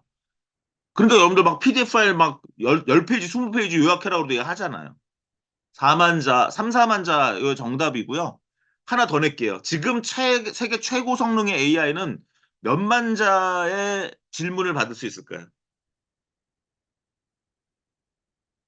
그럼 제가 5건인가요? 6건인가요? 5건. 6건 일단 보내드리겠습니다. 제가 정부교육청에 보내드리는지 하겠습니다. 세계 최고의 AI.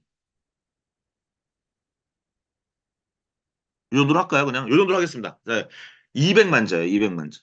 네. 그리고 200만자라서 지금 5분께 선물을 드리는데, 네. 뭐냐? 이제는 아이들한테 질문을 잘하는 교육을 시키셔야 된다는 겁니다. 아이들이 이제 보스의 명령을 행동하는 AI, 그도 중요하지만요. 이제는 AI가 우리의 하인이잖아요. 그러니까 AI한테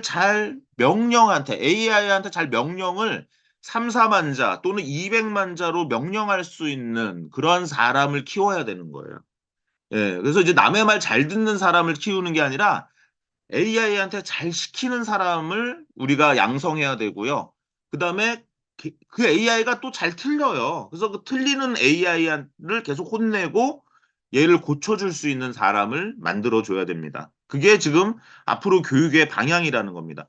재밌는 건 같은 명령을 클로드한테 했더니 이렇게 동화책 같은 무진기행을 그려놨어요. 그래서 우리가 AI가 여러분들 후진 AI를 쓰면서 AI의 성능이 나쁘다고 얘기하는 거는 별로 좋지 않습니다.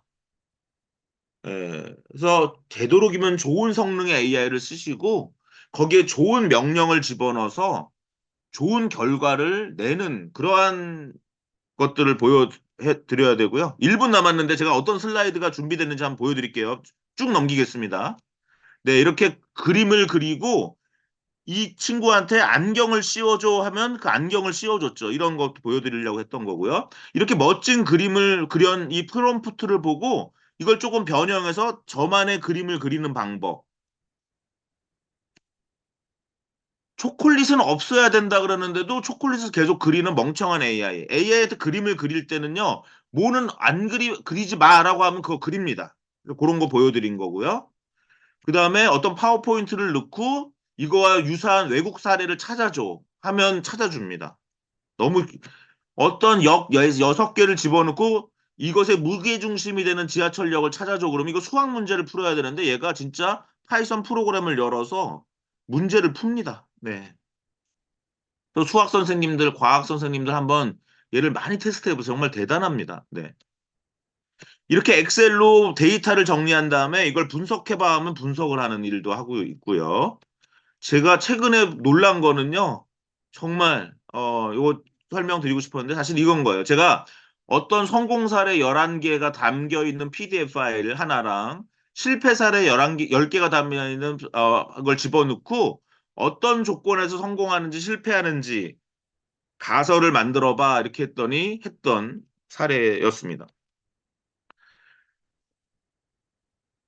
그런데 AI는 자꾸 틀리죠. 틀리기 때문에 우리 아이들한테 늘 선생님들이 아까 말씀드린 것처럼 200만 토큰, 200만 글자까지 질문할 수 있는 기계가 나왔기 때문에 창의적 질문할 수 있는 능력을 키워달라는 말씀을 꼭 드리고 싶고, 두 번째로는 비판적 사고를 할 수 있는 능력을 키워달라.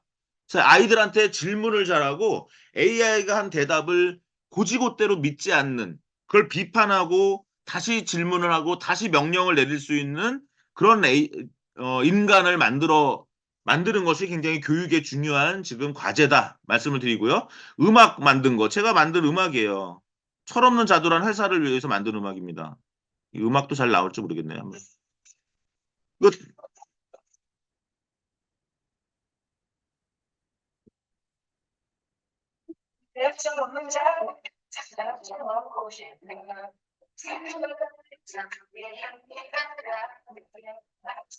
이거 어떻게 만드는지 아세요? 수노를 이용하면 선생님들 지금 오늘 점심시간에도 만들 수 있어요. 예, 돈 한 푼도 안 듭니다. 하루에 5개까지 노래를 무료로 만들 수 있고요.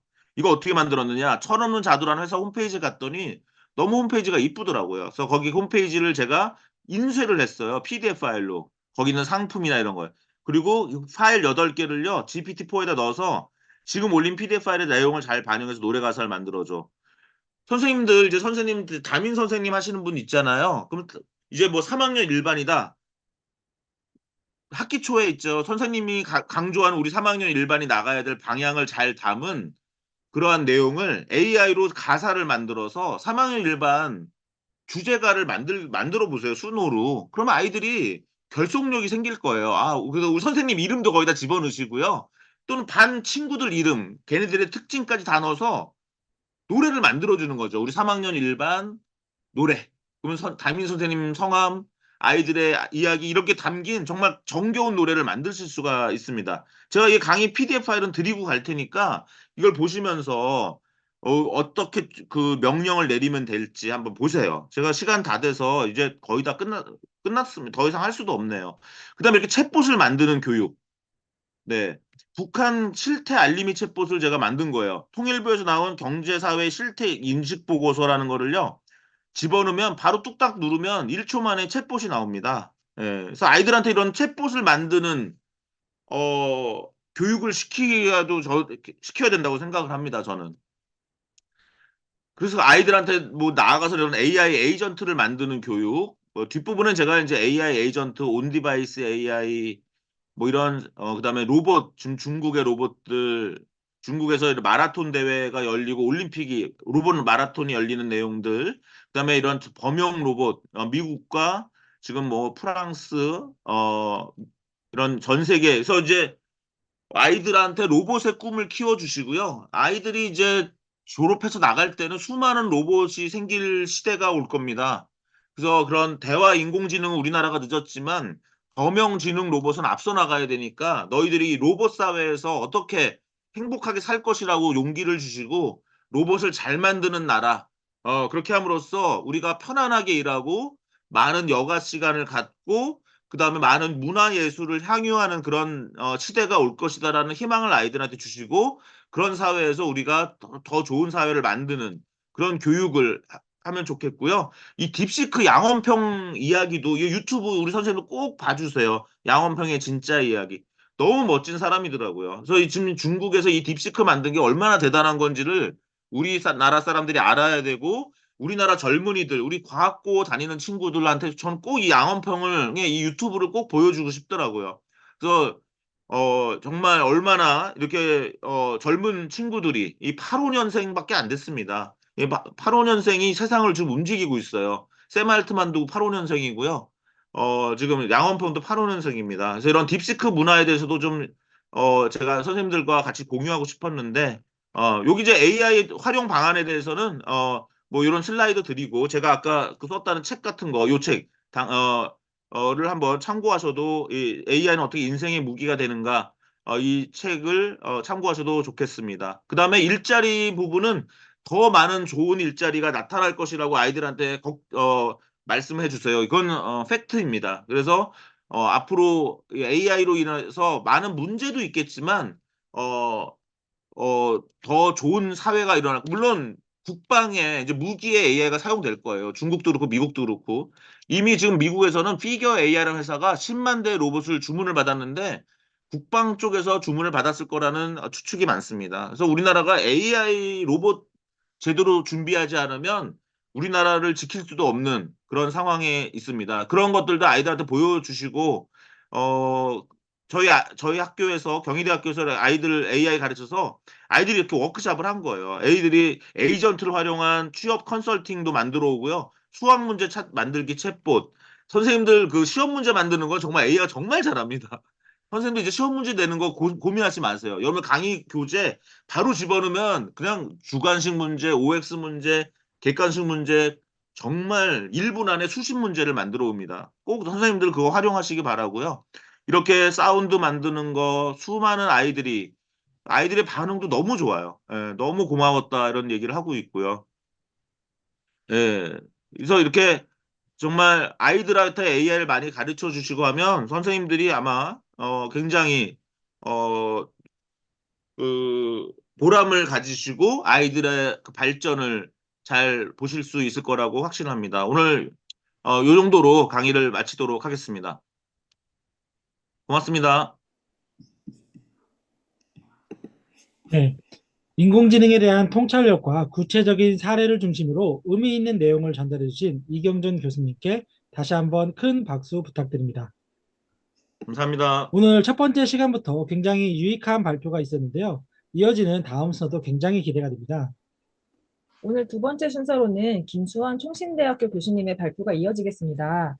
김수환 교수님은 15년간 초등학교 교사로 근무하신 경력이 있으시며 고려대 대학교 대학원에서 컴퓨터 교육 박사학위를 받으시고 2014년부터 총신대 교수로 재직하시면서 현재 한국컴퓨터교육학회 부회장을 맡고 계십니다. 김수환 교수님께서는 AI 시대 교사의 길을 묻다를 주제로 발표해 주시겠습니다. 김수환 교수님을 큰 박수로 모시겠습니다. 예, 반갑습니다. 선생님들, 예, 소리 잘 들리시고, 영상, 화면도 잘 보이실까요? 예, 동그라미로 표시해 주시면 감사하겠습니다. 네, 교수님. 둘 다 잘 들리고 잘 보입니다. 예, 그러면, 예, 발표 시작하겠습니다.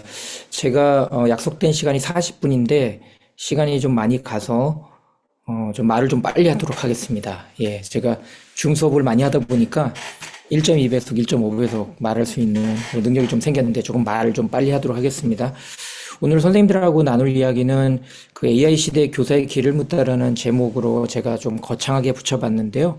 사실은 선생님들이 이 AI 시대에 어떻게 우리가 이 변화에 대응하고 또 전문성을 향상시킬 것인가에 대한 고민들을 같이 나누면 좋을 것 같습니다. 앞서서 이경준 교수님께서도 얘기를 해주셨는데 지금의 시대는 여러분들이 아는 것처럼 그 AI가 점점 발전을 해서 이제 인간의 능력을 따라잡거나 또는 넘어서는 그런 시대로 가고 있잖아요. 그래서 인공지능 시대 미래교육이라는 책에서 보게 되면 훈련 데이터 탐색으로 배우는 알파고 시대가 끝났고요. 이제 보고 읽으며 배우기, 앞 강의에서 계속 보셨던 것처럼 이제 챗GPT 같은 생성형 AI들이 지금의 인간이 만들어 놓은 대부분의 유산들을 다 학습하고 배웠기 때문에 글도 쓰고 그림도 그려주고 영상도 만들고 음악도 만들어준다는 거죠. 그런데 이게 언제쯤 끝나냐면 그래프를 보시게 되면 2030년대 초반에 끝나는 그래프를 보게 됩니다. 그럼 어떻게 되느냐? 실행하고 책임지며 배우기예요. 실행하고 책임지며 배우기라는 소리는 챗GPT 같은 생성형 AI 또는 인공지능이 뭐 로봇에 탑재되든지 간에 인공지능이 사람의 여러 가지 의사결정과 사람들이 하는 행위에 관여하기 시작하고 뭔가 책임지는 그런 형태가 벌어진다는 거죠. 즉 말하자면 아이들이 열심히 공부를 해서 자기가 원하는 어떤 직장을 얻었는데 또는 일을 하게 되었는데 그 위에서 명령을 내리는 존재가 인간이 아니라 인공지능이 될 수도 있는 시대가 온다라는 겁니다. 그것을 보통 2036년 정도에 온다고 이렇게 예측을 합니다. 미래학자 중에 레이 커즈와일이라는 사람이 그때쯤 언제쯤 오냐라고 했을 때 2035년에서 45년 사이, 그러니까 여러분들이 열심히 가르치는 아이들이 세상에 나가서 뭔가를 하려고 할 때쯤에 그런 현상들이 벌어진다는 거죠. 자, 그래서 우리가 그러면 이런 시대에 어떻게 대비할 것인가에 대해서 여러분들이 이번 시간에 미래 교육을 예측하는 보고서 3가지를 제가 소개해 드릴 텐데요. 그 대표적인 첫 번째가 OECD 2030 미래교육 나침판입니다. 아마 많이 들어보셨을 거예요. 왜냐하면 이 OECD 2030 미래교육 나침판 보고서는 2022 개정교육과정의 백그라운드가 된 보고서입니다. 저는 컴퓨터 교육 전공자이기 때문에 정보과 교육과정 개발하는 데 참여를 했었는데요. 2022 개정교육과정의 기반이 되는 그런 보고서가 유네스코 보고서와 그리고 OECD 2030 보고서라고 보시면 되겠습니다. 그 보고서에서 이 그림이 나옵니다. 보시면 산업혁명들이 나타날 때, 이 회색선이 산업혁명들인데요. 나타날 때마다 어떤 간극이 벌어지냐면 위쪽의 그래프는 이렇게 지금 파란색으로 되어 있는 것이 기술에 대한 발전상을 보여주는 것이고요. 노란색은 교육에 대한 발전상을 보여주는 겁니다. 자, 그런데 산업혁명이 일어날 때마다 기술이 폭발적으로 발전을 하니까 교육이 못 따라가는 거예요. 여기 빨간 원 안에 지금 잘 안 보이실 거예요. 예, 제가 읽어드리면 소셜 페인입니다. 기술이 폭발적으로 증가를 하니까 교육이 못 따라가니까 어떤 현상이 벌어지냐면 아이들이 열심히 공부를 해서 자기가 좋아하는 소질과 적성을 찾아서 좋아하는 일들을 하게 됐는데 그럼에도 불구하고 기술이 너무 발전해서 사회적으로 고통의 시간이 찾아옵니다. 자기가 배운 것들이 더 이상 쓸모가 없어지는 그런 시기들이 간극이 넓어지는 거죠. 자, 그런데 우리가 미리 대비를 해서 교육을 했어요. 이 노란색 선을 보세요. 노란색 선이 가서 이제 기술을 따라잡고 오히려 기술보다 더 많은 우리가 미래를 예측하고 아이들에게 역량을 길러줬어요. 그랬더니 어떤 시대가 오냐면 번영 시대가 옵니다. 아이들이 자기가 배운 걸로 마음껏 자기의 꿈을 펼칠 수 있는 그런 시대가 되는 거예요. 그런데 4차 산업혁명이 이루어지면서 기술은 보시는 것처럼 따라잡을 수 없는 속도로 발전을 하게 됩니다. 그럼 어떻게 돼요? 교육은 이렇게 가야 되는 거예요. 그런 현상들이 벌어지기 때문에 그럼 과연 미래 아이들한테 우리가 미래에 살아갈 아이들한테 어떤 교육을 해야 되느냐라는 것들이 전 세계 교육자들이 갖고 있는 고민들입니다. 앞서서 이경전 교수님께서도 책이나 여러 가지 AI의 발전에 대해서 소개를 해주었지만 여러분들 초중고 선생님들 특히 고등학교나 중학교에서 선생님들 이 책이 한번 읽어볼 만합니다. 아이들하고 같이 논의해서 읽어볼 만하고요. 뭐 논술 그런 예제로도 읽어볼 만합니다. 박태영 이사님이 AI 강의를 이제 2024를 베스트셀러로 이렇게 책을 쓰셨는데 2025 버전도 나왔어요. 여기서 AI가 보시는 것처럼 한 6가지 정도로 2025년도에는 센세이션을 불러일으킬 거다라고 얘기를 합니다. 운영체제로서의 인공지능, 운영체제가 돼서 모든 디바이스에 들어가거나 우리 삶 속에 들어오게 된다는 거죠.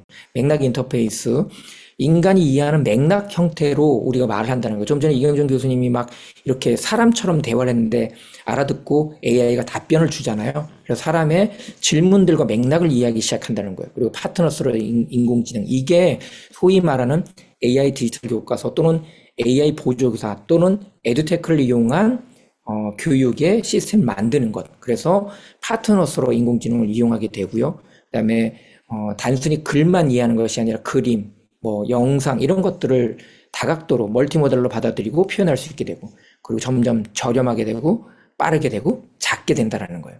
그리고 이것이 이제 올해 초에 있었던 미국의 그 국제 가전 박람회에서 CES에서 가장 중요한 키워드가 휴머노이드로 등장. 그러니까 인간을 닮은 로봇들이 만들어지기 시작하는 거죠. 이런 것들을 만약에 여러분들이 한번 읽어보시고, 그럼 이게 교육에 어떤 영향을 미칠까라고 생각을 해보시면 AI가 어디까지 갈까라는 것들을 이해하실 수가 있을 것 같습니다. 저는 작년에 연구년을 받아서 미국의 미시간에 있는 칼빈 대학교에서 이렇게 연구년을 지냈는데요. 그때 MIT 미디어랩에 한 주간 초청을 받아서 같이 협력 연구 때문에 방문한 적이 있어요. 그러면서 다행히 운이 좋아서 그때 당시에 방문했을 때 MIT 박물관에서 특별전을 열었어요. 이 건물이 지금 MIT 박물관입니다. 예, 우리나라 박물관도 이 정도 규모는 갖고 있죠. 그래서 더 이상 제가 그때 느꼈던 감정은 3, 4년 전에 왔을 때만 해도 좀 달랐는데 더 이상 우리가 미국을 그렇게 부러워할 만한 나라는 아니구나. 우리나라가 굉장히 많이 올라와 있고 이미 선진국에 반열에 들었구나라는 생각들을 하게 됐어요. 자, 그때 특별전을 뭘 열었냐면 보시는 것처럼 AI 특별전을 열었는데 마인드 더 갭이에요. 그래서 AI가 지금까지 인간의 마음을 이해를 해서 인간과 뭔가 협업하려고 노력을 해왔는데, 그러면 그 AI가 어떻게 지금 발전하고 있는가에 대한 부분들을 특별전을 열었는데요. 보시는 것처럼 두 가지 방향성이 있습니다. 첫 번째는 AI와 경쟁할 거냐, 두 번째는 AI와 협력할 거냐.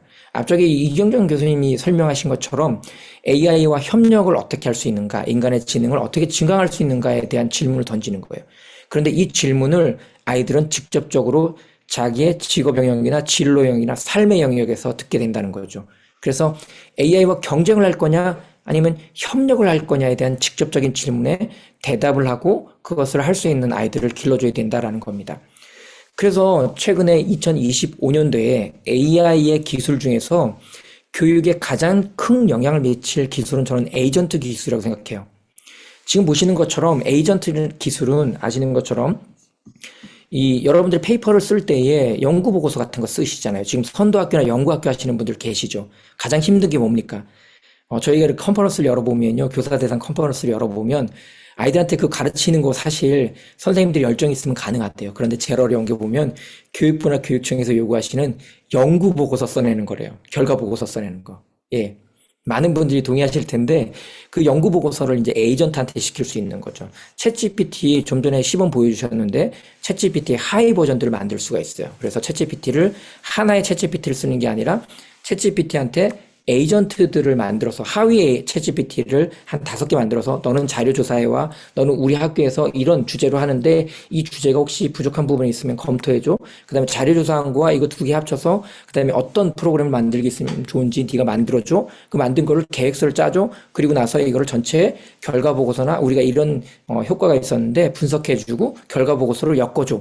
라는 것들을 하나하나 일을 시킨 다음에 나중에 모으면 그게 결과 보고서가 만들어진다는 거죠. 이게 에이전트 개념이죠. 그래서 이렇게 일을 시킬 수 있는 대리 연구자들을 3명이고 4명이고 여러분들이 원하는 대로 만들어낼 수 있는 그런 현상들이 벌어진다라고 보시면 될 것 같습니다. 자, 그래서 이렇게 에이전트 개념으로 우리가 교육에 어떤 영향을 미칠까라는 것들을 생각해 보게 되면 이제 그럼 과연 교사는 어떤 역할을 할 수 있는가라는 거예요. 그래서 여러분들 혹시 칸 아카데미는 아시죠? 예, 지금 우리가 AI 디지털 교과서를 올해부터 도입한다고 하는데요. 교육청별로 채택률이 완전 다르긴 하지만 이 실험을 몇 년 전에 했었던 그룹이 있어요. 교육 그룹 중에 살만 칸이라는 MIT를 다니던 살만 칸이라는 사람이 나와서 만든 100% 온라인 초중고 학생들이 공부할 수 있는 무료 사이트입니다. 물론 영어로 되어 있긴 한데요. 일부는 한국 칸 아카데미도 있어요. 그런데 이 칸 아카데미에서 뭘 실험했냐면 여기 밑에 오른쪽에 하단에 보이시죠? 얘가 챗GPT입니다. 챗GPT를 붙여가지고 칸미고라고 하는데요. 아이들이 수학 문제 풀 때 지금 AI 디지털 교과서처럼 질문하고 서로 답변하고 하면서 마치 보조교사를 AI를 채용해서 시스템 안에 넣었어요.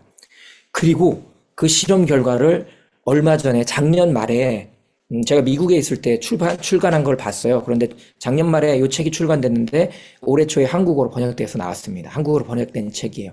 제목이 나는 AI와 공부한다라고 한국어로는 번역이 되어 있는데 여기서 보면 이 책에서 보게 되면 이제 AI 보조교사를 자기네들이 쓸 때의 문제점들이 뭐가 있었고 그런 것들을 어떻게 극복했는데 실제로 그랬더니 아이들이 이렇게 반응하고 이렇게 스스로 학습할 수 있는 능력들이 길러지더라라는 이야기들을 합니다.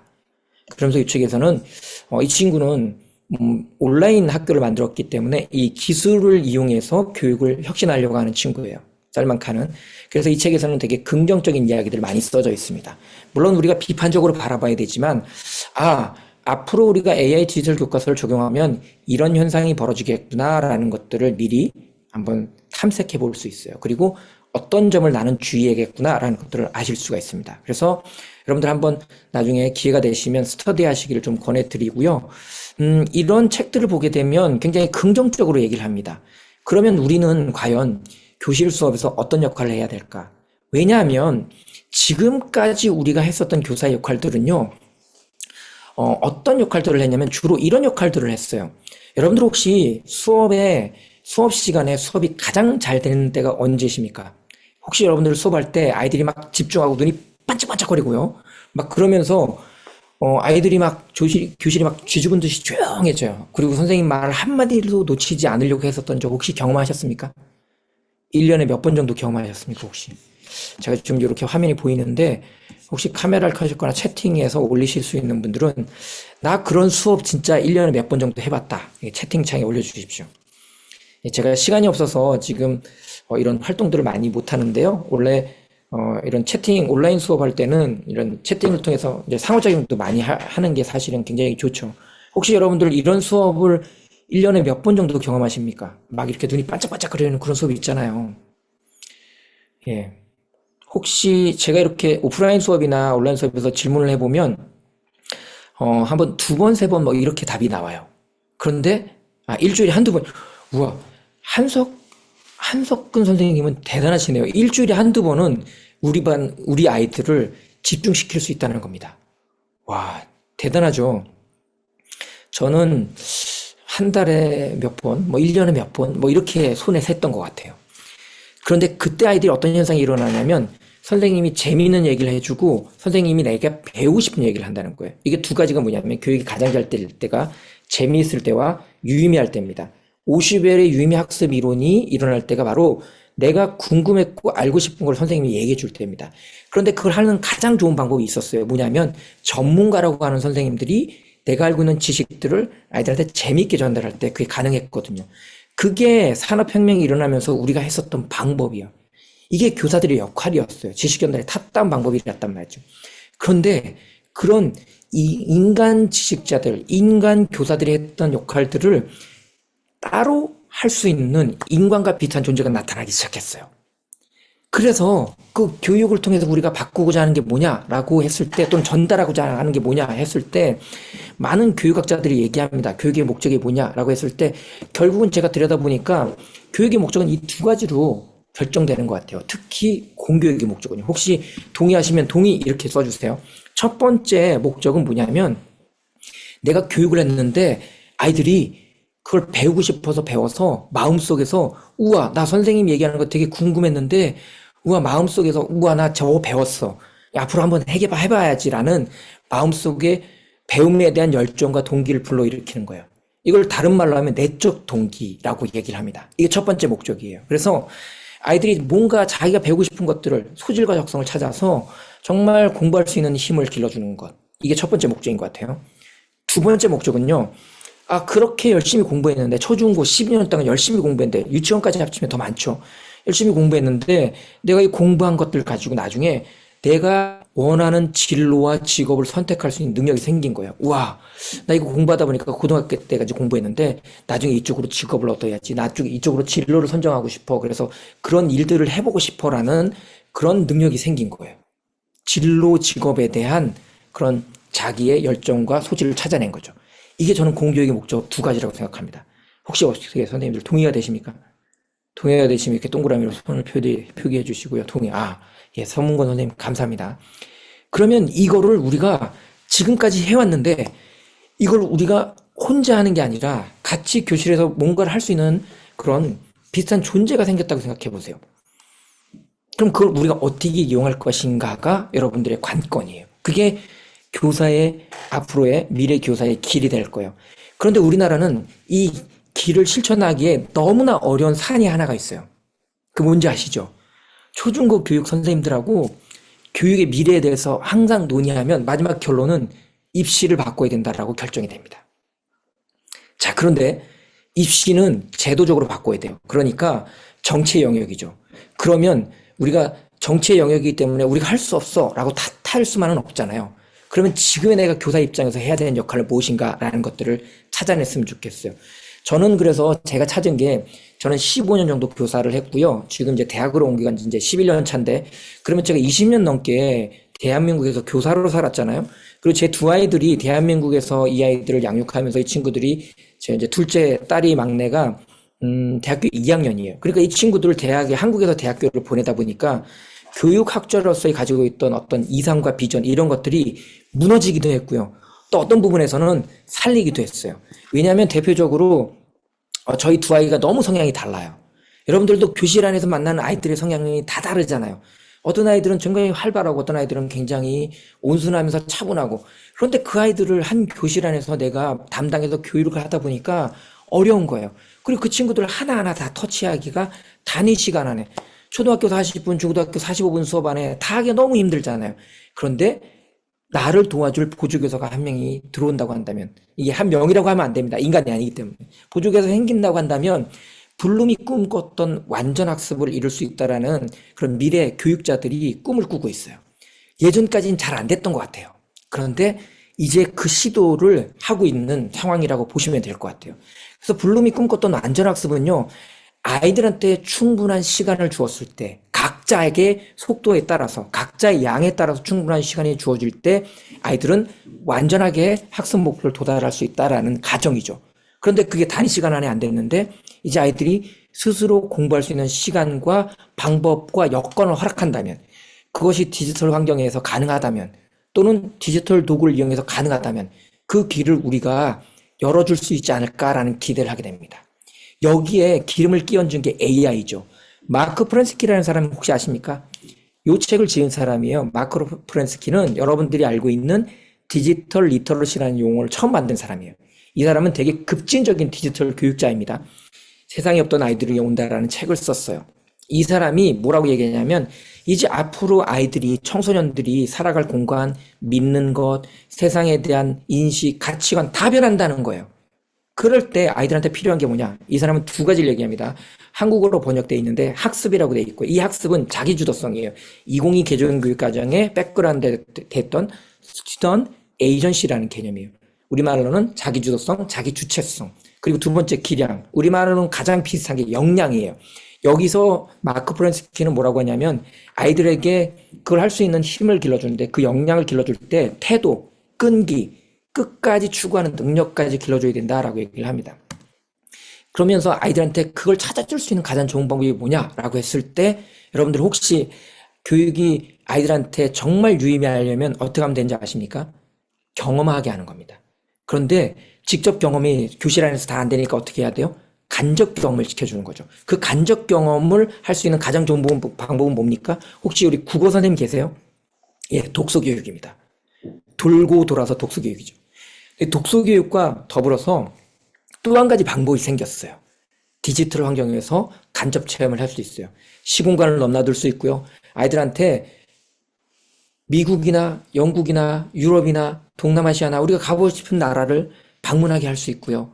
역사를 거슬러 올라가서 과거의 시대의 그런 것들을 경험하게 할 수 있고요. 시뮬레이션을 통해서 다 할 수 있잖아요. 그래서 독서교육 그리고 디지털로 할 수 있는 교육을 간접 경험을 시켜줄 수 있다면 아이들이 뭘 좋아하고 뭘 잘할 수 있는지 찾아낼 수 있을 것 같아요. 그래서 우리가 이런 도구들을 쓸 때 주의할 게 하나가 있어요. 어떻게 하셔야 되냐면 반드시 윤리적으로 올바로 사용할 수 있는 방법을 길러주시고요. 두 번째는 학습의 목표에 도달할 수 있는가를 반드시 따져보셔야 돼요. 그냥 막 쓰시면 안 됩니다. 좋은 도구를 또는 디지털 도구를 막 쓴다고 절대 좋은 수업이 아니에요. 어떤 때는 맨손 하나만 가지고 하는 수업이 정말 훌륭한 수업이 될 수도 있고요. 어떤 때는 디지털 환경을 이용해서 아이들의 상상력과 창의력을 자극하는 수업을 했을 때 좋은 수업이 될 수 있어요. 그래서 이렇게 미래 교육을 담보하는, 그러니까 미래 교육을 예측하는 보고서들 중에 가장 첫 번째 최근에 나온 보고서가 바로 2012년에 영국 왕립협회에서 나온 미래교육 보고서예요. 이 보고서의 제목이 뭔지 한번 보세요. 셧다운 or 리스타트. 우리가 문 닫고 끝낼 것인가? 다시 시작할 건가? 여기서 세 가지를 아이들한테 가르치라고 합니다. 이 보고서는 주로 이제 디지털 환경에 대한 그런 인사이트를 주는 보고서예요. 첫 번째, 그동안 ICT만 가르쳤는데 이것만 가지고 안 되겠더라. 두 번째, 디지털 리터러시를 가르치자. 세 번째, 컴퓨테이셔널 띵킹을 가르치자. 아까 알고리즘 강조하셨는데 이윤 교수님께서 컴퓨팅 사고력이라고 합니다. 이걸 우리가 2015, 2022 개정교육과정에서는 정보교육과정이 필수화됐잖아요. 그때 길러지는 게 컴퓨팅 사고력이에요. 예를 들면 컴퓨팅으로 디지털 기기로 문제를 해결할 수 있는 능력을 저희는 컴퓨팅 사고력이라고 얘기합니다. 두 번째 보고서가 바로 앞서게 설명드렸던 OECD 2030 나침판이에요. 여기서 세 가지 리터러시를 기본적으로 가르치래요. 첫 번째 문해력, 두 번째 수리력, 세 번째 디지털 소양입니다. 데이터 소양이라고도 나와 있어요. 이 세 가지를 받아들여서 우리는 2022 개정교육과정에 언어 소양, 수리 소양, 디지털 소양을 필수 소양으로 넣었어요. 세 번째 보고서가 바로 유네스코 2050 미래교육 보고서예요. 여기서 새로운 개념이 나옵니다. 교육이란 게 예전에는 탑다운 방식으로 선생님이 교실에서 가르치면 끝났는데 그걸로 안 끝난다는 거예요. 교육은 이제 더 이상 예전에 그런 방식으로 통하지 않는다. 그래서 여기서 새로운 개념이 나옵니다. 어떤 개념이 나오나요? 한번 보세요. 선생님들, 예전에는 교육부와 교육청이 했었던 교육, 이게 공공재예요. 그러니까 도로 칸만 깔아주듯이 누구나 이용할 수 있도록 학교에서 나라에서 해주는 거예요. 그런데 이제는 그걸로 안 된다는 거예요. 공동재입니다. 공동재는 뭐냐면 커먼 굿이라는 용어를 써요. 이건 뭐냐면 한 사람이 하는 것이 아니라 아이들을 위해서 교육청, 교육부, 교사, 학생, 학부모, 그다음에 뭐 기업, 뭐 누구든 할 것 없이 모두 다 같이 마음을 모아서 이것을 교육을 만들어 가야 된다라고 하는 그 개념이 커먼 굿, 공동재라는 개념입니다. 그래서 지금의 교육은 공동재 교육이에요. 그 교육을 하려면 어떻게 해야 되느냐? AI 교육을 하려고 제가 벌써 재작년인가 2023년 미국에 있는 라스베가스 컨퍼런스 갔는데요. 거기에 교육자들이 모였어요. 컴퓨터 교육자들이 모였는데 AI 교육을 커먼 굿, 그러니까 공동제로 만들려면 어떻게 해야 되느냐? 요 세 가지를 반드시 해라. 첫 번째, AI를 윤리적으로 개발해야 된다라고 얘기합니다. 교육에 들어오는 AI는요, 그냥 산업에 들어오는 그대로 쓰면 안 돼요. 아이들 정보가 노출되고요. 선생님들이 원하지 않는 그런 데이터들을 막 불러다 주기도 하고요. 아이들한테 불필요한 그런 자극을 주기도 해요. 그러니까 어떻게 해야 돼요? 윤리적으로 개발할 수 있도록 지켜봐야 돼요. 두 번째가 AI 리터러시예요. 이거는 뭐냐면 교사, 학생, 학부모 누구나 할 것 없이 AI 리터러시를 길러줘야 된다는 거예요. 세 번째는 교육청의 관계자분도 오셨으니까 AI에 대한 정책을 제대로 세워줘라. 요 세 가지가 담보가 돼야 AI가 교육에서 공동선이 된다라고 얘기를 합니다. 자, 그런데 교육부나 전 세계에서 AI 교육의 방향은 두 가지예요.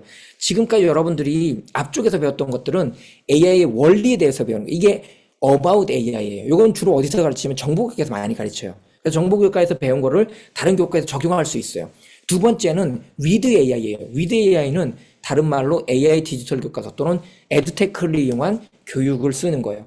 블룸의 완전학습은 에듀테크나 AI 디지털 교과서를 통해서 완전학습이 이루어질 수 있죠. 그때 문제를 해결하려면 어떻게 해야 돼요? AI의 원리를 알아야 문제를 해결할 거 아닙니까? 그래서 그 두 가지가 균형 잡히게 어떻게 할 수 있느냐를 여러분들 생각해 보셔야 돼요.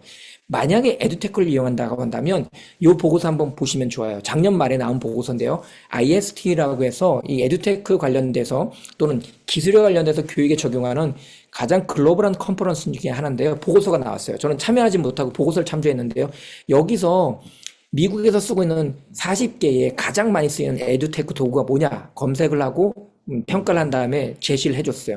보시는 것처럼 이때 반드시 가장 중요한 게 여러 포인트들이 있는데 이거 하나만 알려드릴게요. 에듀테크 도구를 막 쓰지 말라고 얘기해요. 그러면서 반드시 교사와 학생의 요구에 어떤 경험을 줄 수 있느냐를 살펴보라고 얘기해요. 즉 말하자면 학습 목표를 도달할 수 있느냐 이걸 찾아보라고 얘기를 해요. 꼭 거기에 연결할 수 있는 도구들을 써라라고 얘기합니다. 그래서 이렇게 도구들을 구분해 놨어요. 여러분들이 쓰고 있는 도구가 어디에 해당되는지 한번 보세요. 그래서 내가 필요한 부분, 필요한 만큼만 쓰시는 그런 수업이 가장 좋은 거죠. 여러분들이 이미 쓰고 있는 뭐 카웃이라든지 뭐 캔바라든지 뭐 스크래치라든지 이런 거 다 들어와 있어요. 그래서 최근의 특징은 여기에 AI 기술들이 붙고 있다. 라는 것들이 이 보고서에서 인사이트로 내보내는 겁니다.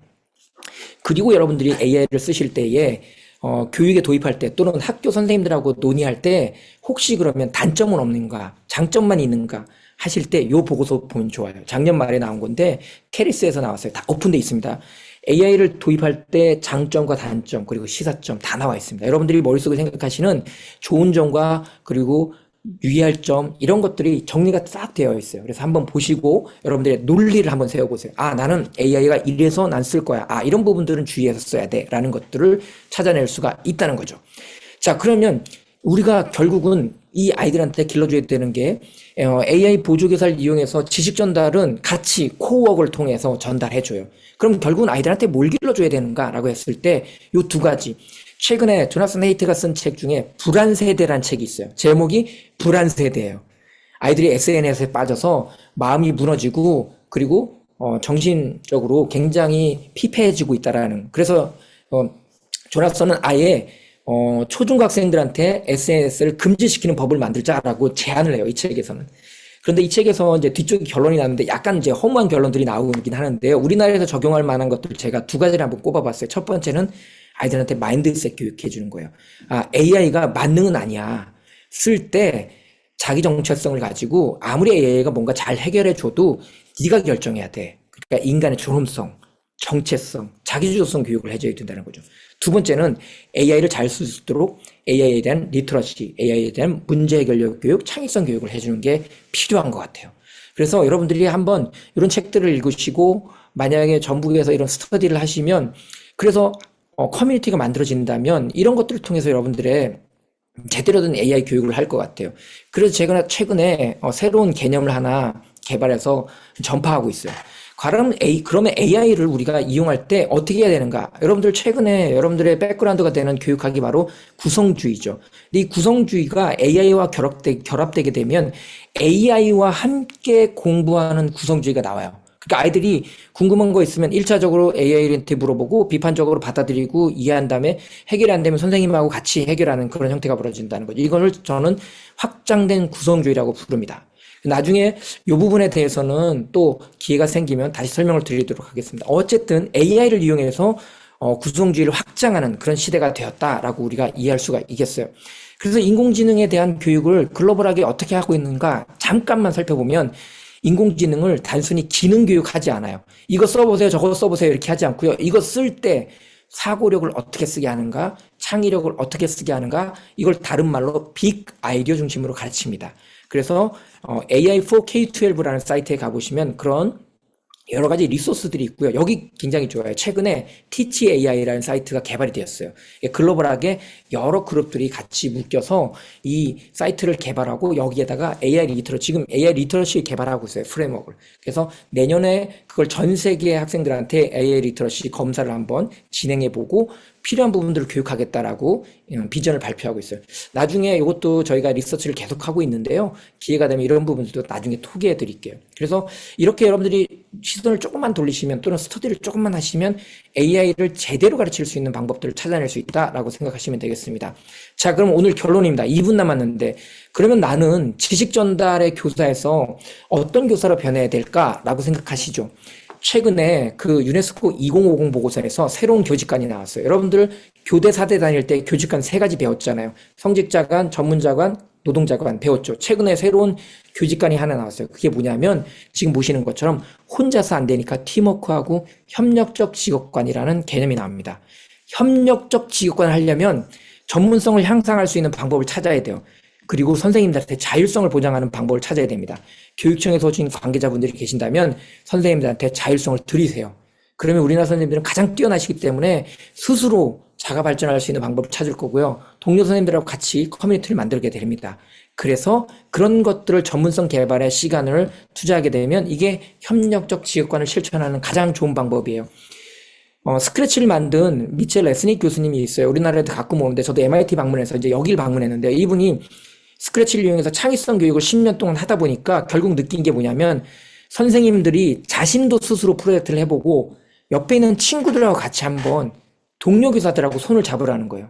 그리고 이 책에서는 결국 교육을 바꾸는 건 AI가 아니라고 합니다. AI가 기술이 교육을 바꾸지 않는데요. 교육을 바꾸는 건 보시는 것처럼 교육자, 연구자, 설계자 커뮤니티가 변화의 원동력이라고 합니다. 오늘 여러분들이 어제에 이어서 계속 강의를 들으시는데 결국 여러분들 기술 얘기를 엄청나게 듣게 되실 거예요. 기술이 교육을 바꾸지 않습니다.